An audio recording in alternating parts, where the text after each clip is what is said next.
about the alcohol? We'll get rid of it. Come on, it'll be all right. Absolutely. The 90s were a profoundly transitional time for horror, where self-awareness and deconstruction started to rule the roost. We had Gremlins 2, In the Mouth of Madness, New Nightmare, Funny Games, and Audition all bucking against the confines of formula, but it was really Wes Craven's Scream that blew up the slasher paradigm to the loudest critical and commercial response. What's your favorite scary movie? I don't know. Even if I think the series just averages out at okay, the Scream shockwave of influence cannot be overstated. But while Bride of Chucky, The Faculty, and Cherry Falls appreciably added their own postmodern musings to the mix, we could have probably done without Valentine, Urban Legend, or the subject of today's video, 1997's I Know What You Did Last Summer. Content to float by in a glassy-eyed limbo of abject nothingness, I Know What You Did Last Summer and its braying stable of wonky-legged kin play out in retrospect as also-rans and hollow hangers-on. So, why do they still have any cultural cachet?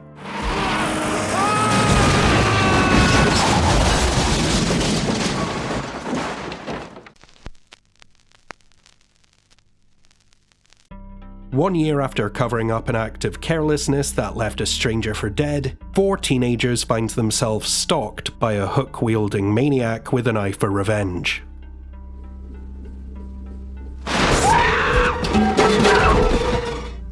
Starting as a work of young adult fiction before Scream's Kevin Williamson chummed up the screenplay with a few kills here and there, I Know What You Did Last Summer is a difficult film to talk about with any depth because it feels designed to be empty.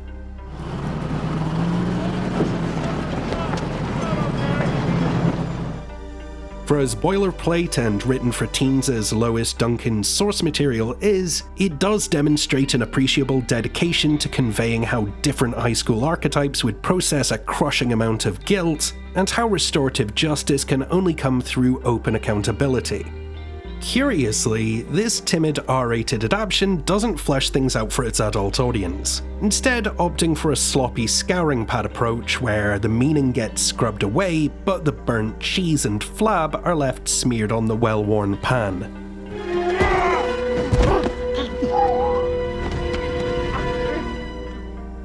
Which is such a 180-degree inversion of everything the source material stands for, that it's perhaps no surprise to find that the author reacted to this warped adaptation with utter revulsion.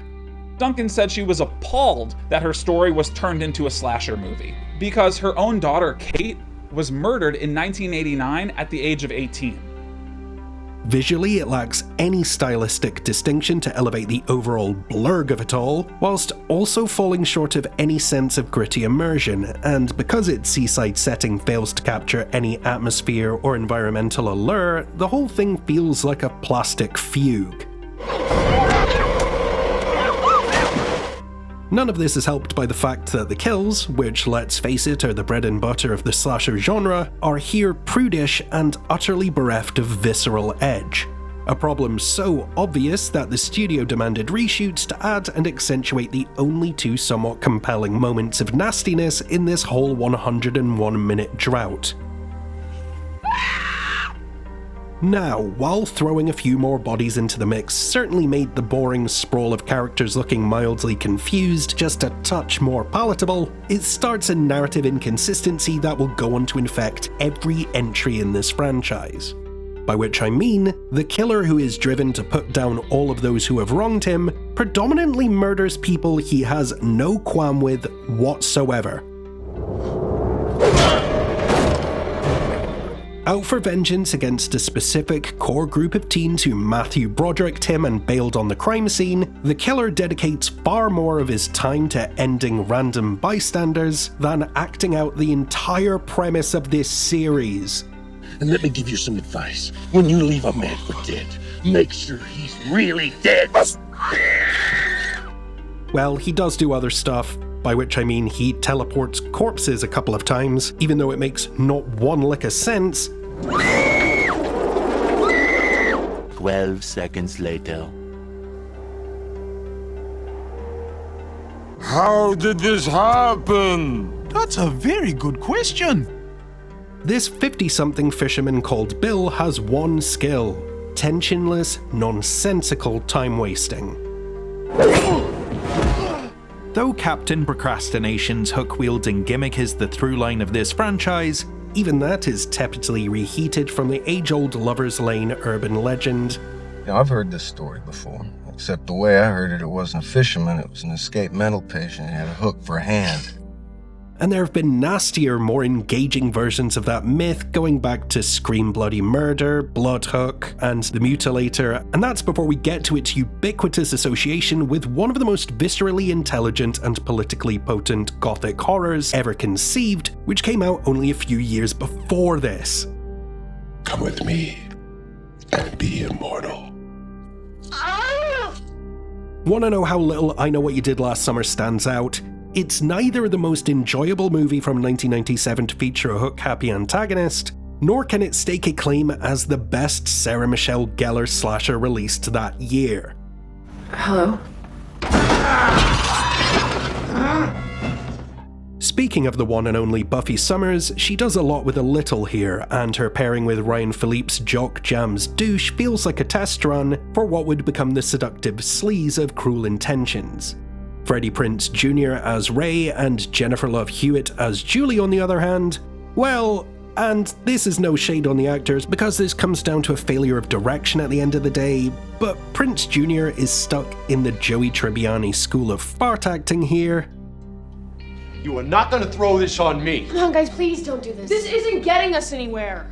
Whilst Jennifer Love Hewitt scrambles to express something beyond cry screaming, diazepam drowsiness, or stopping dead in her tracks to deliver this powerhouse of embarrassment. What are you waiting for, huh? What are you waiting for? They just have nothing to work with except irredeemable characteristics, meaning that nobody here ever once feels like empathetic, actual people. These bickering, brash jerks shun accountability, attempt to murder a stranger, drag a grieving sister back into her trauma, and even as the innocent bodies pile up as a direct response to their crimes, they frame all of it through the myopic lens of how much of an inconvenience all of this is for them. It's a morality tale that Control-Alt-Deletes any moral center. Do you have any idea why this man would want you dead? None. The dishwater, dull, drooling ambivalence of all this can't even be attributed to this being a throwback or a product of its time, because neither the 80s nor 90s were short of genuinely good, trashy, or bonkers slashers that stand outside of the postmodernism bubble.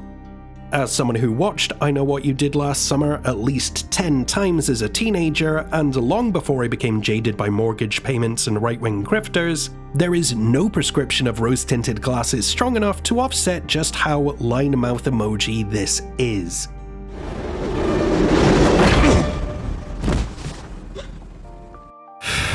I hate to sound so harsh, and things aren't going to get much sunnier from here on out, but this isn't the worst horror in the world or even of its era. However, I'd argue that such a hackneyed lurch, filmed with barely the faintest level of yawning competence, is ultimately less interesting than something that takes chances and catastrophically diarrheas the wedding dress.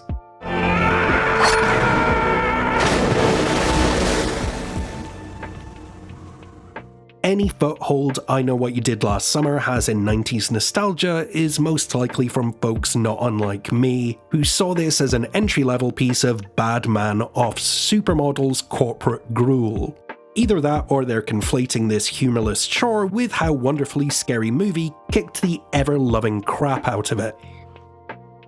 We take this to our grave! Let me hear it! Let it go, Barry. You call the police, and I'll kill you myself!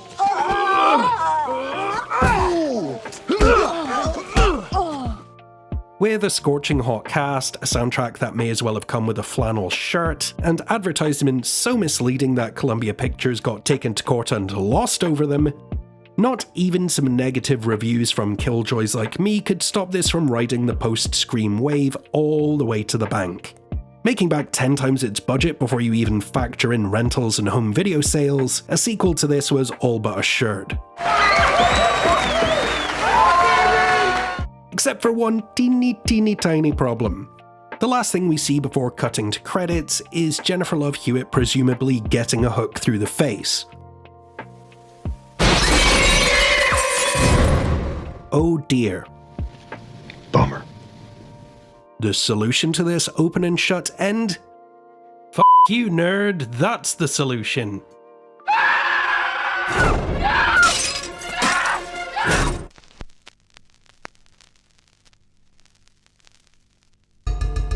Still shaken by the events of last summer and the summer before last summer, Julie grabs some friends and heads to the Bahamas for a weekend of relaxation and not being murdered. But this time, it's tropical. I know what you did last summer.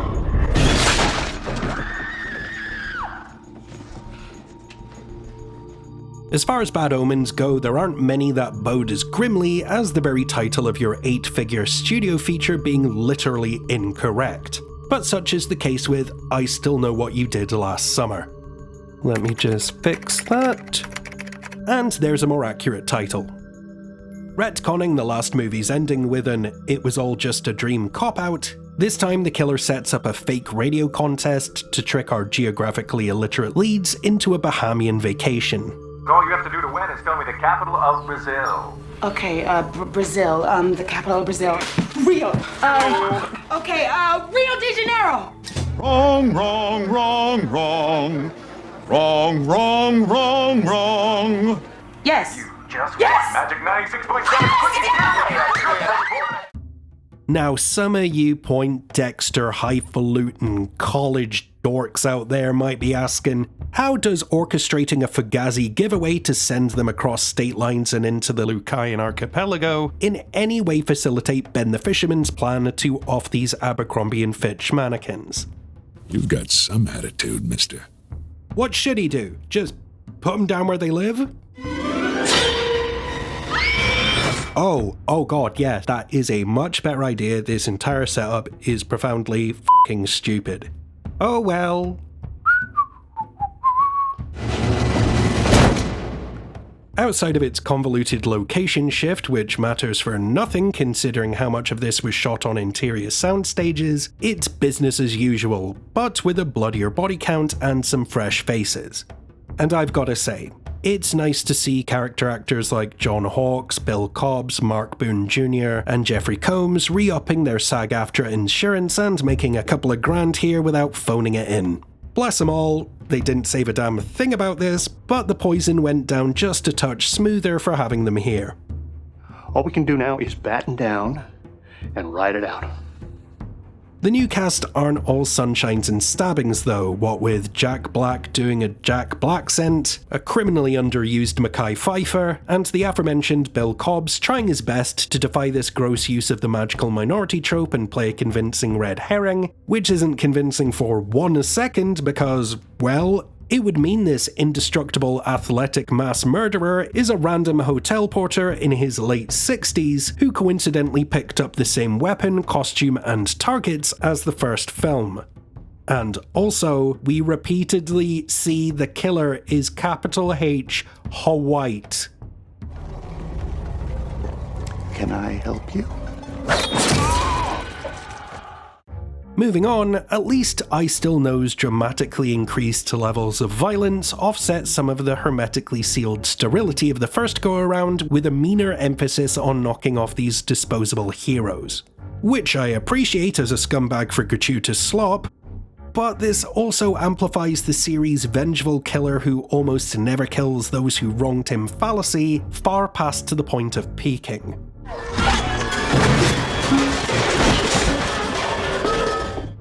I Know What You Did Last Summer was a revenge slasher where the killer had his eye on the prize about 50% of the time.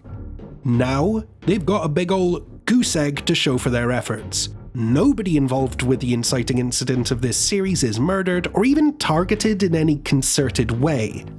But a whole lot of completely unrelated strangers are gutted because who even cares anymore? From script to screen and everything in between, there isn't the vaguest pretense of purpose to the whats, whys, wheres, or hows of its incurious conventionality beyond seeing how much padding you can apply before you smother everything.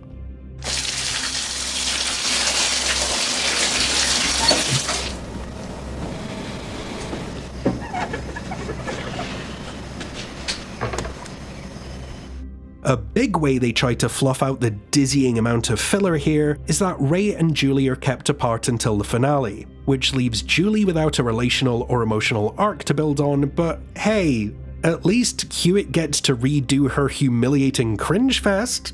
That's fun. Do you hear me? If you want me bad, come and get me, I'm right here! All the while, Ray spends most of the picture slowly commuting to the Bahamas. Which definitively answers the question, would Scream 2 have been better if it spent the first 100 minutes intermittently cutting to Detective Dewey stuck in traffic? No. The rest of what little is here amounts to several reels worth of 20-somethings looking around empty locales with constipated confusion in the run-up to a coffin flop of a twist. There are actually 2 killers. Ben the fisherman, who somehow managed to survive when this happened to him, because f*** you, and his son, Will Benson. Do you get it? Noticed that too. Do you get it? Ben's son. I'll kill you. Anywho, the day gets saved, our lovers are reunited, and insult is added to resigned indifference when once again this whole endeavour closes out with the surprise stinger of Julie being attacked and presumably killed.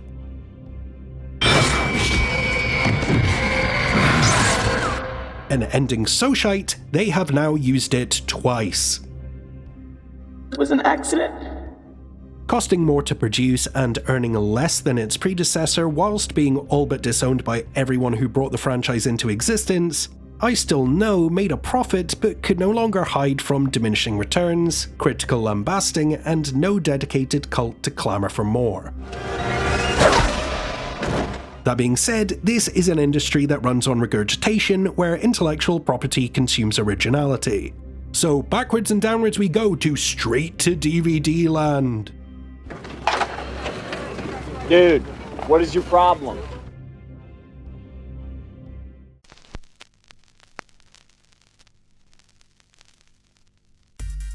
A year after a 4th of July prank resulted in the not in any way hilarious death of a close friend, a group of actors who had worked for scale are hunted down by the same plot as all these movies.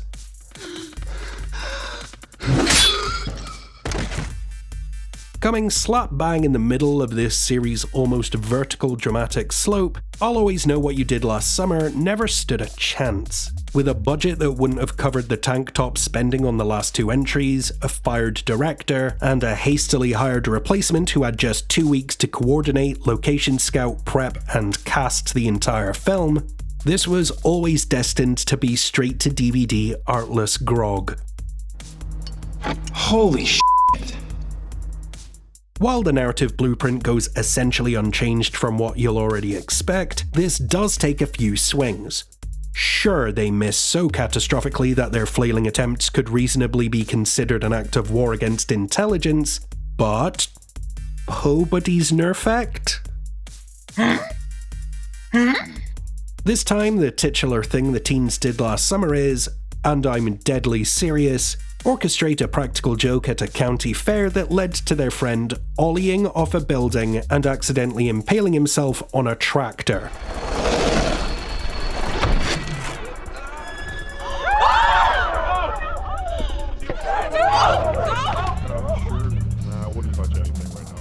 In lieu of competent shot composition, staging, or any semblance of aesthetic consistency, the filmmakers here opt for editing wizardry and creative color grading to sell their story. How did this work out? Really bad. Thank you for asking. Is your arm okay? I'm serious!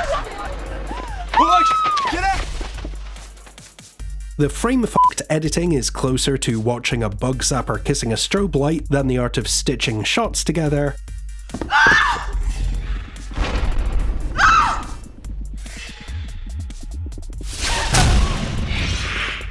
And I feel like, soup to nuts, every part of this is just incompetent, from the broken robot ramblings of dialogue. Even a psycho killer knows to avoid this place. Yeah, the guy would probably die of boredom before he got any of that. To the adorable realization that nobody knew how to film or key in a mobile phone screen, so they just superimposed some text over the footage in post. Then there's the fact that the saturation, sharpness, and focal points of scenes have been entirely determined at random. Some sequences are arbitrarily desaturated, others were clearly shot by a toilet that grew up to be a real boy, and the rest look like the cinematographer took the day off to go eat paper in the backseat of their car.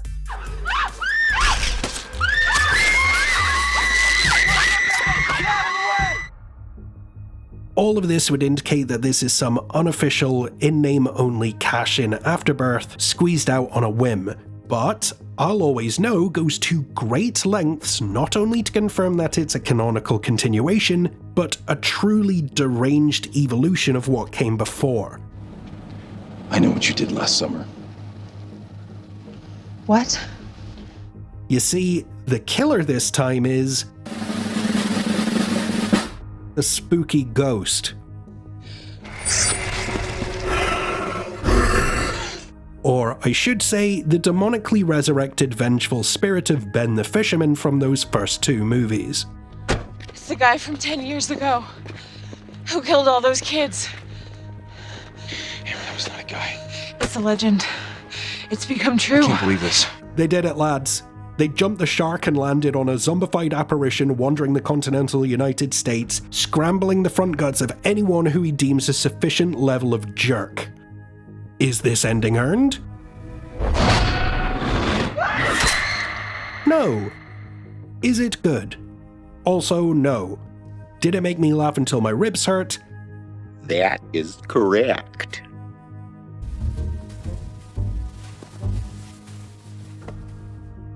I'll Always Know What You Did Last Summer is irredeemably bad, and you should never ever actually watch it unless you're trying to blind yourself. But you know what they say? If at first, second, and third you don't succeed, reboot it for TV.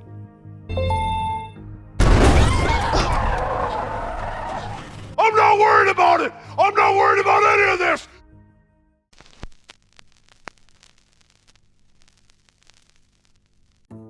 Blah blah blah manslaughter, derbly dead teenagers. I'll spare you all the drawling, time-wasting retrospective on Amazon Prime's I Know What You Did Last Summer TV show because, after surrendering an entire day to binge-watch it, I can only say this.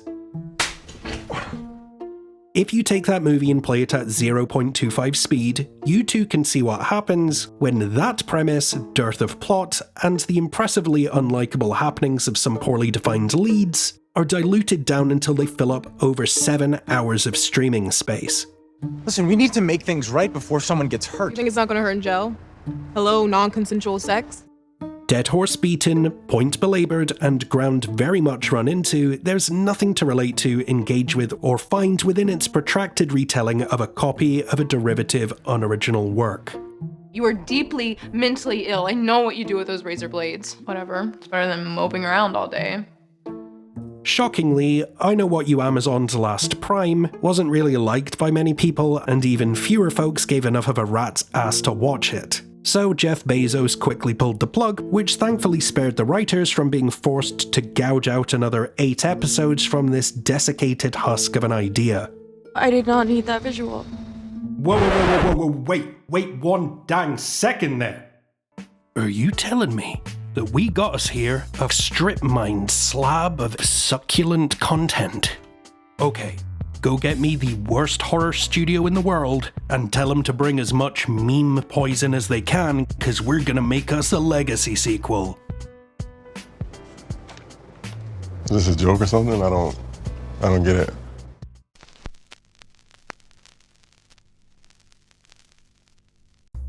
In the year of our Piss Christ 2025, we've been given another one of these, and thanks to a procession of not at all lazy deja vu coincidences, an exact repeat of the first film's plot occurs in precisely the same location, involving many of the same characters.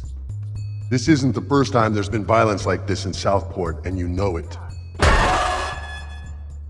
With no story left to tell and even less to fondly recall, this final insult is here for one transparently cynical reason.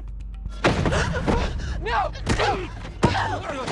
After the mixed reception and inevitable cancellation of its own TV spin-off, Scream 5 and 6 garnered some of the strongest reactions in the franchise's storied history by marrying the old with the new and making a point of interrogating the overinflated nostalgia attached to it.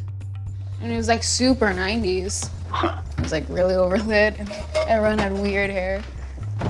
They also made a ton of money. So it stands to deluded and self-mythologizing reason that the owners of this flammy gremlin said, hey, we're just as significant, probably. Let's give this Lega sequel thing a shot. Only, despite having less than none of Scream's cachet or influence, the I Know What You Did Last Summer brand has far more baggage than Ghostface and company ever have. Please, man, I swear, I'm a fan. Please, I'm a fan. This series has produced no great or even average projects under its wordily titled banner, and what is and isn't canonically recognised or rejected by I Know 2025 is an omnishambolic soup sandwich. In short, not one of the endings attached to any of the features is canon. I Still Know What You Did Last Summer is only recognised with a brief joke and a mid-credits tease. Who are we f***ing up this time? I was really hoping you were gonna say that. The TV show doesn't exist, and I'll Always Know What You Did Last Summer has had its official status revoked. Though, depending on how you interpret this scene, ghosts may also be a thing here. Please! I just want to wake up! Stay in the dream as long as you can. Nothing good is waiting for you on the other side.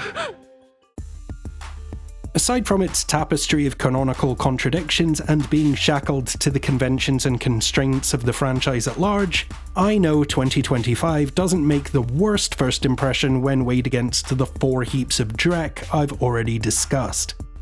The central performances are solid, and the chemistry clicks more than it clunks, while the repertoire of weapons has grown to incorporate a cabin's worth of sharp nautical implements.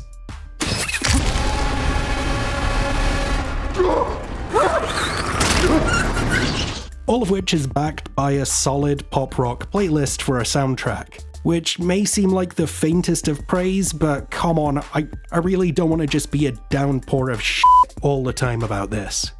Which is a shame, because if you peek below the waterline, I Know 2025 is just barnacles and rot, hidden beneath the facade of a TikTok filter. There's a concerted attempt to inject some knowing ironic detachment and Gen Z snark, but neither this entry nor the franchise at large has the frame to support that kind of tonal pivot. Going from the antiseptic seriousness of a bleached grave to excruciating attempts at comedy like this... We have to involve Fleur. What's a Fleur? Don't ask. My claircognizant empath. Well, it's a calculating and in no way convincing attempt to course correct 28 years after the ship already sank. Look, I haven't really slept with a guy in years, but you seem pretty beta and I'm really into whatever's happening between you two. Just putting it out there. What these cloying quips actually do is make every character seem like a vapid, sociopathic void of compassion or conscience. There are at least a half dozen instances where these folks crack wise immediately after someone they know or love is butchered.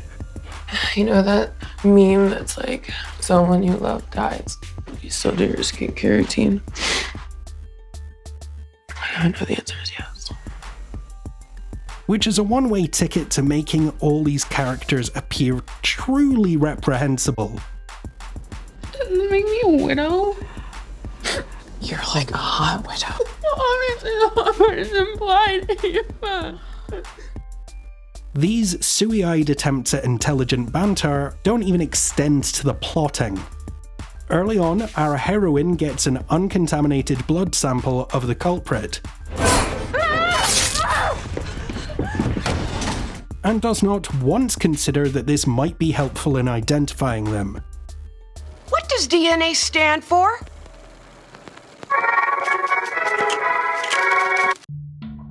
Elsewhere, this gestures towards the done-to-death horror of trauma format, with all the grace of an A24 rectal prolapse. One's proximity to traumatic events here serves as a coin flip of characterization. If you're the lead, you respond with bisexual trysts and not safe for work kinks. Punish me. I deserve it.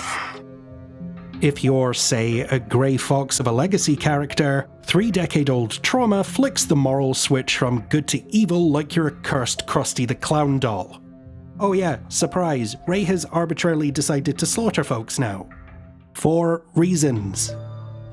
They walk around here pretending that what happened to us never even happened. I had to make people remember.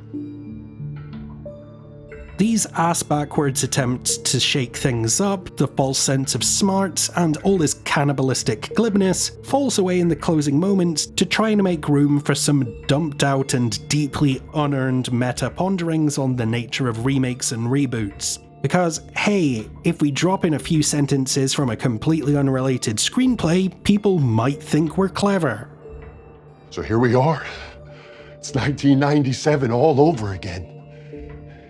Isn't that nostalgic? Nostalgia's overrated.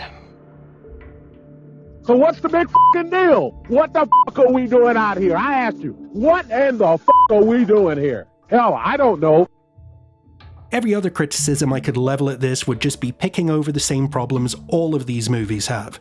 Vengeful killings that only seem to target people with nothing to do with anything, no directorial flourishes or eye-catching images, and another copy of a premise that couldn't sustain one film, let alone 4 full-length features and a TV show.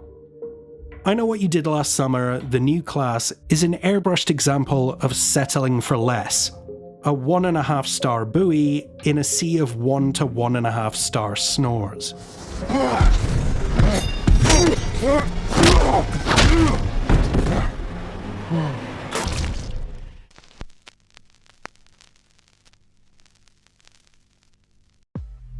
At the start of all this, I wondered out loud how I Know What You Did Last Summer has any cultural credibility 3 decades after the Teens in Trouble irony bubble burst. And I guess the answer is that it doesn't. Just shut the hell up! Of course, genre tourists and purists alike will know it by name and maybe caught it on cable at some point at a formative age, and that I understand. The idea of being overly reverential and forgiving of something that opened a genre door or sparked a wider interest. I don't want to take that away from anyone, and if that's the case for you, please forgive my curmudgeonly moaning here. What I find very telling in this instance, though, is that not one of these features has received a contemporary critical reappraisal. There's been no reclamation attempts by a community it spoke to, and not so much as one impassioned or articulate attempt to assign it weight, worth, a depth of purpose, or crumb of influence. No.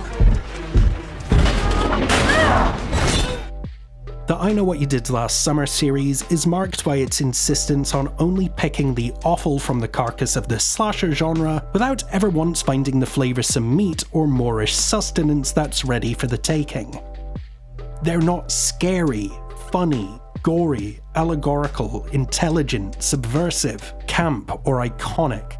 And maybe that's why they've persisted. If there'd ever been a great or even good installment, then the franchise could have been cratered by 1 or 2 pathetic entries. But when everything you've ever done is beige rubbish, it gets easier to overlook the wafting stink of no-effort stagnation poured over a genre that deserves a fresher, better brand of trash.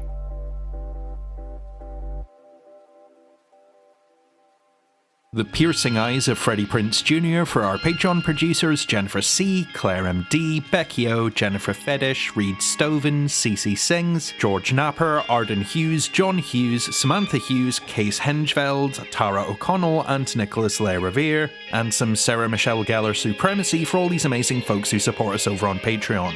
So what's your favourite 90s slasher, what's your experience with the I Know What You Did Last Summer franchise, and what did you make of the recent reboot? The best way to help us out is to like, subscribe, and to share these videos wherever you can on the internet, and if you're in a position to do so, consider checking out our Patreon at the link in the description below to help keep this channel trucking along.